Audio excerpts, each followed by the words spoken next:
Hello learner, my name is Ruchi Gupta. Welcome to my channel Ruchi eco classes for UGC net.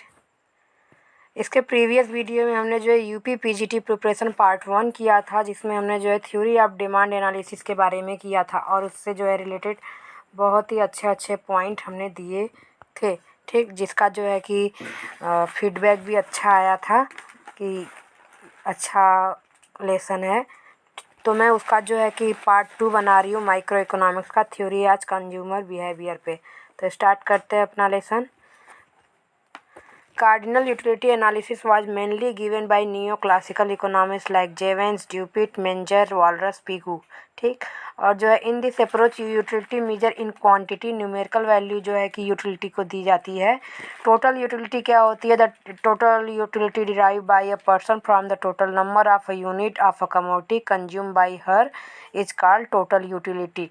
Total utility यानी कि जो individual की सारी utility जो है एक एक यूनिट से मिल रही है उसको जो ऐड कर देंगे वो टोटल यूटिलिटी हो जाएगी. Marginal utility it means addition made to total utility by consuming an additional unit. इसका फार्मूला होता है MUN equals to TUN minus TUN minus 1. इस पे जो है न्यूमेरिकल्स पूछता है. The law of diminishing marginal utility जो है कि दिया है हमारा मार्शल ने. इसे जो है लॉ ऑफ गोसेन कहते हैं, गोसेन फर्स्ट लॉ भी कहते हैं. ठीक, तो diminishing marginal utility state that all else equal as consumption increases the marginal utility derive from each additional unit decline. यानी कि जैसे जैसे हम जो है कि कंजप्शन हमारा इंक्रीज होते जाता है उससे मिलने वाली यूटिलिटी हमारी जो है डिक्रीज होती जाती है. इसे जो है मार्शल ने दिया था और इसे जो है गोसेन फर्स्ट लॉ भी बोलते हैं. Consumer equilibrium in one commodity के MUX इक्वल्स टू PX होता है. ठीक, या आप इसको लिख सकते हैं MUX divided by PX equals to 1 लिख सकते हैं. इसके बाद है consumer equilibrium in multi commodity case, जिसको हम जो है लॉ ऑफ इक्विमार्जिनल यूटिलिटी कहते हैं, जो कि गोसेन सेकेंड लॉ है और जिसे दिया था गोसेन ने. ठीक, जिसे दिया था गोसेन ने.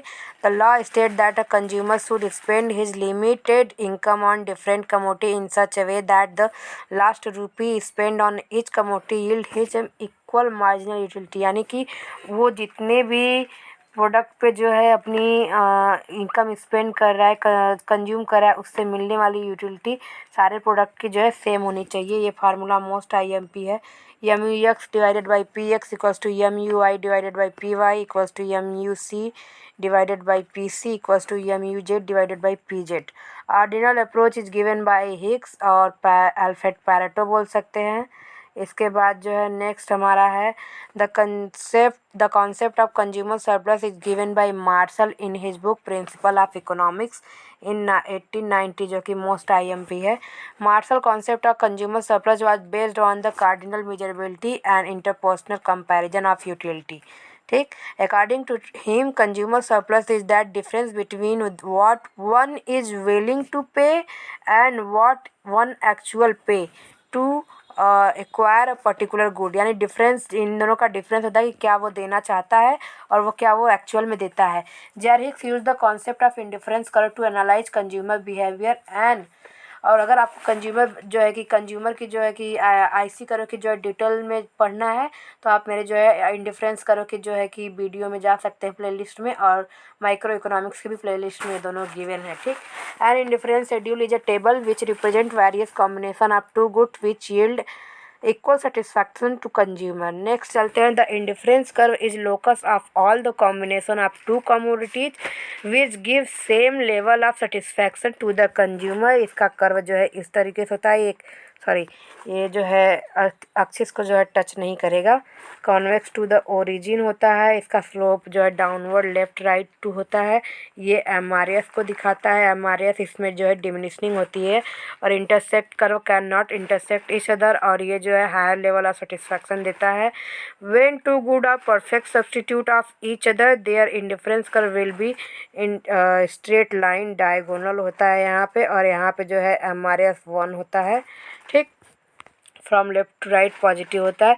And in case of perfect complement good the indifference curve will be parallel to each other. And ये जो है कि एल शेप्ड कर्व में होता है जब हमारा परफेक्ट कॉम्प्लीमेंट होता है, और यहाँ पे जो है हमारा MRS 0 होता है।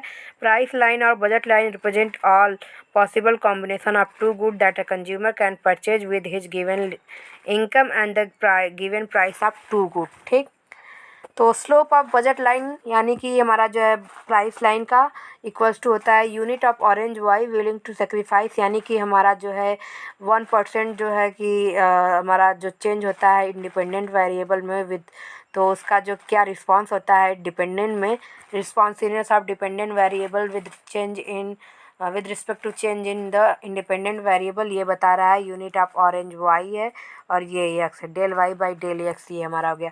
प्राइस रेशियो भी बोल सकते हैं, तो price of x divided by price of y ये हो गया। और MRS का होता है minus del y by del x, या उसको बोल सकते हैं MUY बाई MUX। ठीक, ये हो गया। अब हम चलते हैं कंज्यूमर इक्विलिब्रियम व्हेन हमारा कंज्यूमर इक्विलिब्रियम कब होता है, जब इंडिफरेंस कर्व हमारा जो है कॉन्वेक्स टू द ओरिजिन होता है।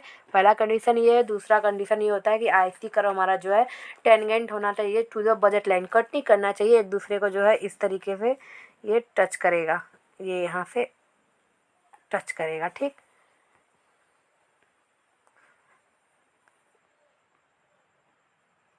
टच करेगा।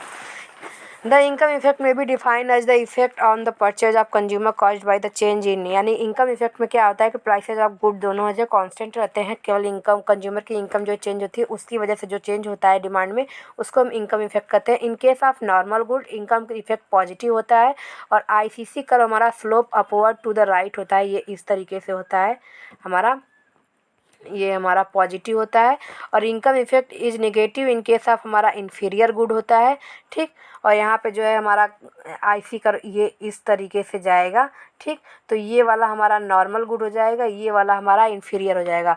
Zero income effect in case of goods like medicine necessity good जो होता है उसके लिए हमारा जो है जीरो इनकम इफेक्ट हो जाता है। फिर यहाँ पे देखिए व्हेन द इनकम इफेक्ट, क्योंकि ग्राफ भी कभी कभी बना के पूछता है व्हेन द इनकम, आपको ये चीज़ कहीं नहीं मिलेगा जो मैं आपको बताने जा रही हूँ। यहाँ से दो चीज़ें, वो रिलेटेड ग्राफ, आप उसको ध्यान से देखिए ग्राफ को। When the income of the consumer increases his purchase larger quantities of two goods usually the income ICC slope upward to the right the income effect is also positive and both x and y. तो ये normal good के लिए हमारा जो है ये ICC इस तरीके से होता है पॉजिटिव। लेकिन ये सेकेंड टाइप ऑफ गुड देखिए जहाँ पे दिया हुआ है कि एक हमारा जो है नॉर्मल गुड होता है और एक हमारा जो है नेसेसिटी गुड होता है, दूसरा जो है हमारा सुपीरियर गुड होता है, तब हमारा IC कर्व कैसा होगा। ठीक, तो यहाँ पे देखिए the second type of ICC curve में have a positive slope in the beginning but became and stay horizontal beyond a certain point when the income of the consumer continue to increase, यानी कि जैसे जैसे हमारा necessity good होता है, जैसे जैसे हमारा इंक्रीज होता है, उस पॉइंट के बाद हमारा उस गुड का कंजप्शन लेवल जो है in case of necessity income के इंक्रीज कंजप्शन हमारा जो है न्यूट्रल हो जाता है।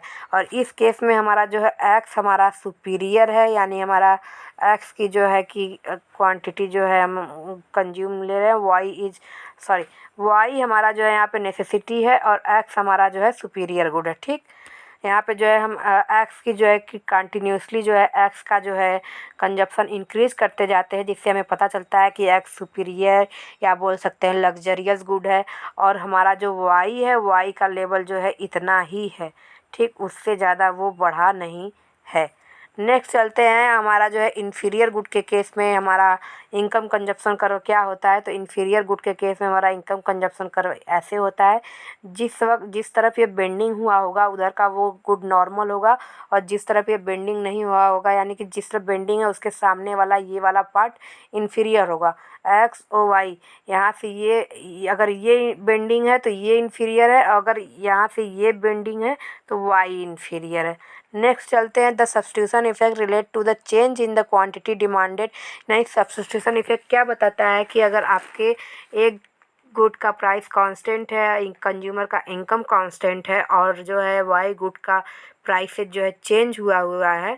ठीक, तो क्वांटिटी एक्स के गुड में जो एक्स के गुड के जो क्वांटिटी डिमांड में चेंजेज होते हैं उसको जो है सब्स्टिट्यूशन इफेक्ट कहते हैं। और ये substitution effect due to price effect की वजह से होता है, क्योंकि प्राइस में चेंज हो रहा है एक कमोडिटी के। ठीक, तो सब्स्टिट्यूशन इफेक्ट जो है हमारा इन case of normal good, inferior good और गिफिन गुड, तीनों में हमारा जो है सब्स्टिट्यूशन गुड इफेक्ट जो है हमारा निगेटिव होता है। ठीक, the relation between price and quantity demanded being an inverse the substitution effect is negative. The price effect जो बताता है कि हमारा जो है एक गुड जो है कि प्राइस में जो है कि कांस्टेंट रहता है। जैसे यहाँ पे ये कंडीशन है कि एक ही जो है चेंज होगा, दोनों भी चेंज हो सकते हैं, आप दोनों को ले सकते हैं। अगर हमारा कंज्यूमर का इनकम यहाँ पे सेम है, अगर दोनों चेंज होते हैं तो दोनों के जो है प्राइस क्वांटिटी डिमांड में क्या चेंज होगा उसको जो है हम जो है प्राइस इफेक्ट करते हैं। The price effect indicate the way the consumer purchase of good exchange when its price changes given his income, taste, preferences and the price of good y. ठीक, यानी ये सब हमारा जो है कांस्टेंट है, तो इसके चेंज होने पे उसके क्वांटिटी डिमांड में क्या चेंज होता है, इसे जो है हम प्राइस इफेक्ट कहते हैं। प्राइस इफेक्ट का क्या है, price effect equals to substitution effect plus income effect, ये होता है। Giffen good is a good जहाँ पे जो है कि ये प्राइसेज के इंक्रीज होने पे भी इसका जो है कंजप्शन ज़्यादा होता है। ठीक, और इनकम बढ़ने के साथ इसका कंजप्शन बढ़ता जाता है, तो ये जो है हमारे गिफिन गुड कहे जाते हैं। ये कॉन्सिपिशियस कंजप्शन होते हैं। तो वेयर और ये जो है लॉ ऑफ डिमांड को जो है कॉन्ट्रोडिक्टरी करते हैं। लॉ ऑफ डिमांड के बारे में आप जानते हैं कि यहाँ पे क्वांटिटी और प्राइस के बीच इन्वर्स रिलेशनशिप होता है, जिसे मार्शल ने दिया हुआ है। ये हमारा जो है कंज्यूमर का हमारा जो कंज्यूमर इक्विलिब्रियम है, कंडीशन है जहाँ पे मार्जिनल रेट ऑफ सब्स्टिट्यूशन जो कि हमारे आईसी कर्व का स्लोप है, इसका इक्वल्स टू होता है minus del y by del x equals to minus m u x by m y, और इसके इक्वल्स टू हो जाएगा आपका बजट लाइन यानी p x by p y. ठीक, द एंजल कर्व क्या बताता है, एंजल कर्व बताता है कि इनकम में चेंज होने पे कंजप्शन में किस तरीके से चेंज होता है इंडिविजुअल के, ये हमारा जो है एंजल कर्व बताता है। The slope of Engel curve also tells us whether or not the good is the slope of Engel curve also tells us whether or not the good is normal or inferior, यानी कि हमारा जो angel curve का slope होता है उसके diagram को आप देख के बता सकते हैं कि वो इन्फीरियर है या normal. If slope is positive the good is normal and slope is negative the good is inferior. जैसा कि अभी मैंने आगे जो है आईसीसी कर्व को बताया कि ये इस तरीके से होगा, तो ये वाला नॉर्मल होगा, ये वाला जो है इन्फीरियर होगा, और अगर ये इस तरीके से जा कर के इस तरीके से आया तो ये एक्स गुड जो है हमारा सुपीरियर हो जाएगा और हमारा वाई गुड जो है नॉर्मल हो जाएगा। और अगर हमारा जो है नॉर्मल गुड नेसेसिटी हो जाएगा और नॉर्मल गुड के केस में है तो ये हमारा पॉजिटिव होता है। ठीक, तो revealed preference theory is given by Paul Samuelson. इन्होंने जो है रिविल प्रेफरेंस थ्योरी दिया है जिसमें हम जो है वीक ऑर्डरिंग और स्ट्रॉन्ग ऑर्डरिंग को करते हैं, और इसमें जो है कंज्यूमर की प्रेफरेंसेस जो है हमेशा सेम रहती है चाहे वो कोई भी कंडीशन हो। प्राइस इफेक्ट हमारा जो है निगेटिव होता है in case of normal good and inferior good, positive price effect in case of Giffen good. और इसके पहले जो है मैंने अभी दूसरे या तीसरी स्लाइड में आपको इनकम इफेक्ट की भी बताई है साइन क्या होती है, और सब्स्टिट्यूशन इफेक्ट की भी साइन बता दी है। ठीक, तो यहाँ से जो है हमारा माइक्रो इकोनॉमिक्स का यूनिट फर्स्ट, जो कि माइक्रो इकोनॉमिक्स में यूनिट फर्स्ट ही मोस्ट आईएमपी है जहाँ से ज़्यादा क्वेश्चन पूछते हैं, तो वो मैंने डिटेल में और डीपली करा दिया है। इसके बाद जो है माइक्रो इकोनॉमिक्स की तीनों यूनिट आपको जो है एक ही वीडियो में मिल जाएगी, क्योंकि डिटेल विद एक्सप्लेनेशन जो है मुझे यही कराना था, और इसके बाद ये आपको एक ही वीडियो में मिलेगी। तो वीडियो आप देखते रहिए और चैनल को लाइक करें, शेयर करें,